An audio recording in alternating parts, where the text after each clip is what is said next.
Hello everyone, welcome back to my channel. मैं हूं कृष्णा और आज की वीडियो में हम बनाने वाले हैं बहुत ही टेस्टी, क्रीमी और सात्विक फूल गोभी का पराठा, और साथ ही हम जानेंगे फूल गोभी के हेल्थ बेनिफिट्स। तो आइए इसे बनाते हैं मेरे स्टाइल में। तो गोभी का पराठा बनाने के लिए हमने ले लिया है एक मीडियम साइज का गोभी का फूल। वजन में ये 700 ग्राम है।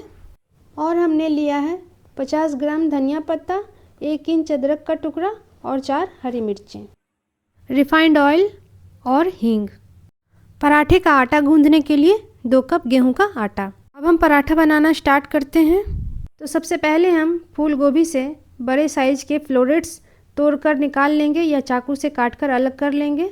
फूल गोभी के फ्लोरेट्स हमें इसी साइज में रखना है। आप देख सकते हैं, अगर बहुत छोटे फ्लोरेट्स हो जाएंगे तो हमें उन्हें कद्दूकस करने में प्रॉब्लम होगी। और इन फ्लोरेट्स को अब हम अच्छी तरह से चेक कर लेते हैं। अगर कोई सड़ा गला पार्ट है तो उसे हमें काट के निकाल देना है, या कोई पार्ट कीड़े से इन्फेक्टेड है तो उसे भी हमें काट के निकाल देना है। इसके बाद हम गोभी को 3-4 बार साफ़ पानी से धो लेंगे। उसके बाद हमें इसे नमक वाले पानी में 2 मिनट के लिए बॉईल करना है। पानी हमें इतना लेना है कि गोभी के फूल हमारे अच्छे तरह से डिप हो जाएं उसमें। और अब हम इसमें ½ टी स्पून नमक डाल देते हैं। तो तेज़ आंच पे हमें इनको 2 मिनट के लिए बॉईल कर लेना है। आप चाहें तो फूल गोभी को आप 3-4 मिनट के लिए स्टीम भी कर सकते हैं। इससे हमारी गोभी और भी अच्छे तरीके से साफ़ हो जाएगी। और अगर इसमें कुछ कीड़ों की प्रॉब्लम हुई तो ऐसा करने से कीड़े भी निकल जाते हैं। बस टाइमिंग का थोड़ा ध्यान रखना है हमें, क्योंकि अगर गोभी ओवर कुक हो जाएगी तो हम इसको ग्रेट नहीं कर पाएंगे। तो इतना हमको फर्म रखना है गोभी को कि वो अच्छे से ग्रेट भी हो जाए। जिन लोगों को शरीर में वात दोष की समस्या रहती है, या शरीर में गैस बनती है, या ब्लोटिंग होती है, तो उन लोगों को फूल गोभी को अच्छे तरीके से कुक करके ही खाना चाहिए, क्योंकि कच्ची गोभी खाने से वात दोष बढ़ता है। इसलिए मैं यहाँ गोभी का पराठा हल्का सा बॉईल करके बना रही हूँ। इससे हमारी गोभी हल्की सी कुक भी हो जाएगी और पराठों में आपको एक क्रीमी टेस्ट आएगा।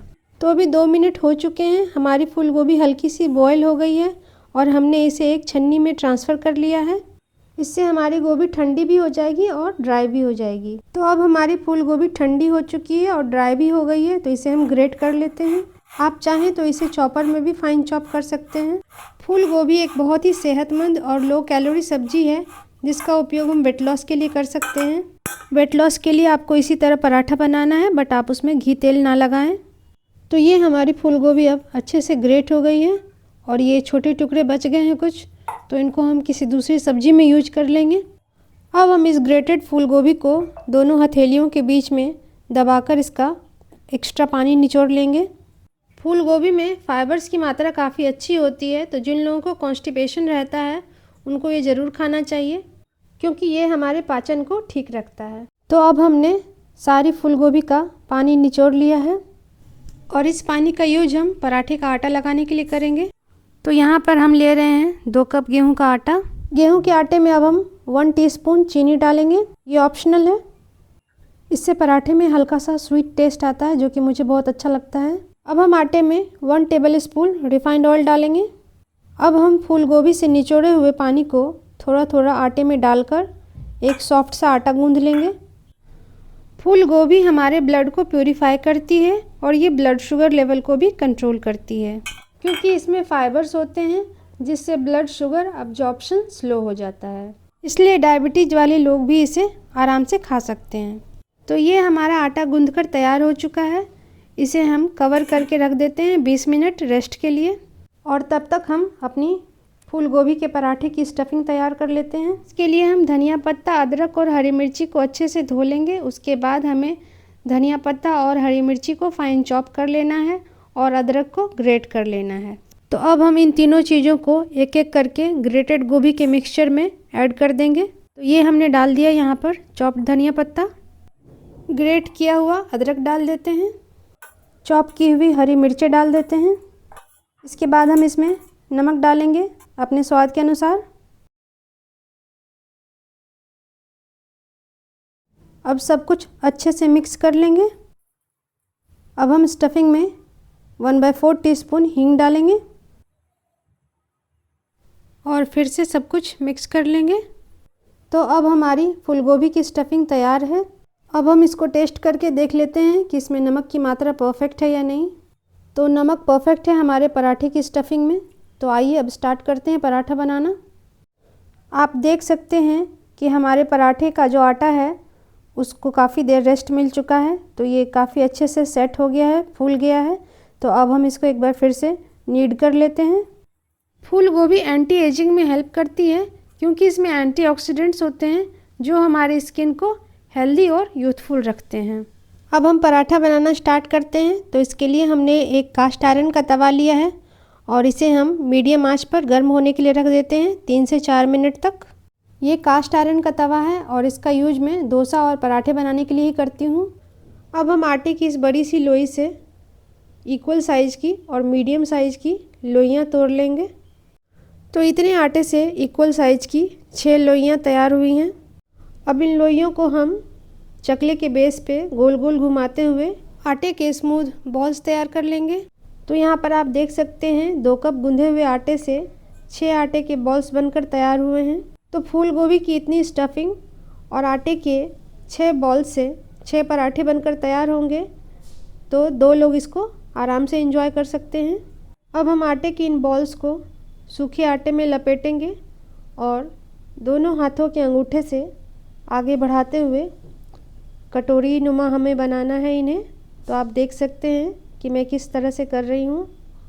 हमें इन्हें गहरा बनाना है ताकि हम अपनी स्टफिंग इनमें भर सकें। तो ये हमारे आटे की कटोरी तैयार हो चुकी है। अब हम इसमें 1 चुटकी आटा लगा लेंगे इसके बेस पे ताकि ये कोई भी एक्स्ट्रा मॉइस्चर एब्जॉर्ब कर ले और पराठा बेलने में कोई दिक्कत ना हो। तो हम इन कटोरियों में 3 टेबलस्पून तक फूल गोभी की स्टफिंग भर लेंगे। अब स्टफिंग को हाथों से अच्छे से दबाते हुए कटोरी को बंद कर लेंगे। तो आप देख सकते हैं कि मैं किस प्रकार से कर रही हूँ। तो ये चीज़ें आप देखकर ही सीख सकते हैं कि ये किस ढंग से की जाती हैं। अब हमारी आटे की कटोरियाँ सील हो चुकी हैं। इनको हम अच्छे से दबाकर और सूखा आटा लगाकर फ्लैट कर लेंगे। हाथों से हल्का हल्का दबाकर फ्लैट करना है। ऐसा करने से पराठा बेलने में आसानी होती है। तो आपको जितने पराठे बनाने हैं सबको आप इसी ढंग से तैयार कर लें। तो मैं आपको एक और बॉल में स्टफिंग भर के दिखा देती हूँ। पराठों का बेहतरीन टेस्ट तभी आता है जब वो एकदम गर्मा गर्म तवे से उतरकर आपकी थाली में जाएं। तो अभी हम सिर्फ 4 पराठे बनाने जा रहे हैं। बची हुई फूल गोभी की स्टफिंग और आटे के बॉल्स को हम फ्रिज में रख सकते हैं बाद में बनाने के लिए। फ्रिज में रखने के बाद इस स्टफिंग में अगर आपको मॉइस्चर फील हो, थोड़ा वाटरी जैसा लगे, तो आप उसमें 1 टेबलस्पून रोस्टेड चने का पाउडर यानी कि सत्तू मिला सकते हैं। इससे स्टफिंग का एक्स्ट्रा मॉइस्चर एडजस्ट हो जाएगा और आप आराम से पराठा बेल पाएंगे। साथ ही पराठा और भी प्रोटीन रिच और न्यूट्रिशियस हो जाएगा। तो अब आटे के चारों बॉल्स रेडी हैं स्टफिंग के साथ और हमने उनको सूखा आटा लगाकर फ्लैट कर लिया है। अब हम इनको आराम से बेल सकते हैं। तो हम इनको बेल लेते हैं एक एक करके सूखा आटा लगाते हुए। तो यहाँ हम मीडियम साइज का पराठा बना रहे हैं और इन्हें हमको बिल्कुल हल्के हाथ से बेलना है, यानी कि इनमें प्रेशर बिल्कुल भी नहीं लगाना है। पराठों को हमें बिल्कुल पतला नहीं करना है, थोड़ा सा मोटा रखना है जैसा कि आप देख पा रहे हैं। अगर पराठा बेलते वक्त हल्का सा फट जाता है या चकले पर चिपकता है तो बिल्कुल भी परेशान होने की बात नहीं है। हम उनको चुटकी भर आटा लगा के उनको सील कर सकते हैं। अदरवाइज आप फटा हुआ पराठा भी अच्छे से रोस्ट कर सकते हैं, क्योंकि जो पार्ट फट जाता है वहाँ की स्टफिंग तवे पे बहुत ही अच्छे तरीके से रोस्ट हो जाती है, जो कि खाने में बहुत ही क्रिस्पी और टेस्टी लगती है। तो अब हमारा तवा अच्छे से गर्म हो चुका है। इस पे हमने अपना पहला पराठा डाल दिया है। थोड़ी देर के बाद हम इसे दूसरी साइड पलट लेंगे। अब आप देख सकते हैं कि ये इस साइड से हल्की सिक चुकी है, तो हम इस पर ऑयल लगा देते हैं। यहाँ पे हमने राइस ब्रान ऑयल का यूज किया है। आपको जो भी तेल पसंद हो आप यूज कर सकते हैं। अब हम पराठे को दूसरी साइड भी टर्न करके इस पर तेल लगा लेते हैं। सभी पराठों को हमें इसी तरह मीडियम आंच पे रोस्ट करना है। इससे पराठे हमारे क्रिस्पी बनेंगे और अंदर से अच्छी तरह से सिक भी जाएंगे।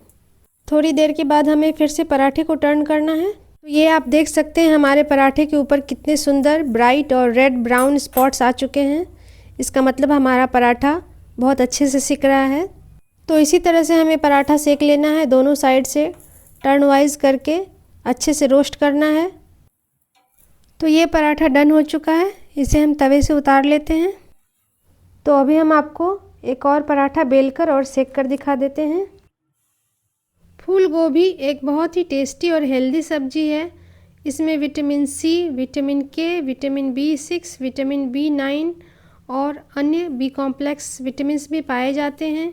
इसके अलावा इसमें potassium, calcium, magnesium, phosphorus, iron, sulphur, manganese और क्लोरीन जैसे मिनरल्स भी पाए जाते हैं। आयुर्वेद के अनुसार फूल गोभी की तासीर ठंडी होती है, जिससे ये पित्त दोष को शांत करता है। लेकिन अगर इसे कच्चा खाया जाए या अधिक मात्रा में खाया जाए तो ये वात दोष को बढ़ा देता है।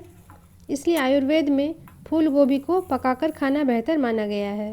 इसलिए जब हम फूल गोभी में हींग, जीरा, अदरक, काली मिर्च और अजवाइन डालकर पराठा या सब्जी बनाते हैं तो पाचन आसान होता है और शरीर में वात दोष नहीं बढ़ता। फूल गोभी में विटामिन सी और एंटीऑक्सीडेंट्स पाए जाते हैं जो हमारी इम्यूनिटी को स्ट्रॉन्ग बनाते हैं और हमारी स्किन को भी अच्छा रखते हैं। तो इसी तरह हमने सारे पराठे बनाकर तैयार कर लिए हैं और यकीन मानिए इस तरह से बना हुआ गोभी का पराठा आपको कच्ची गोभी से बने हुए पराठे के मुकाबले खाने में बहुत ही ज़्यादा टेस्टी, क्रीमी और लाइट लगेगा। फूल गोभी के पराठों को आप अपनी मनपसंद चटनी या सॉस के साथ सर्व कर सकते हैं। मैंने यहाँ पर बटर और टमाटो सॉस के साथ सर्व किया है। यहाँ पर आप देख सकते हैं पराठे के अंदर कितनी अच्छी फिलिंग हुई है हमारी। ये मैं आपको थोड़ा सा काट के दिखा रही हूँ। तो आप भी फूल गोभी का पराठा इस तरीके से बनाइए। आशा है आपको ये रेसिपी पसंद आएगी। तो please like, share and subscribe my channel and thanks for watching.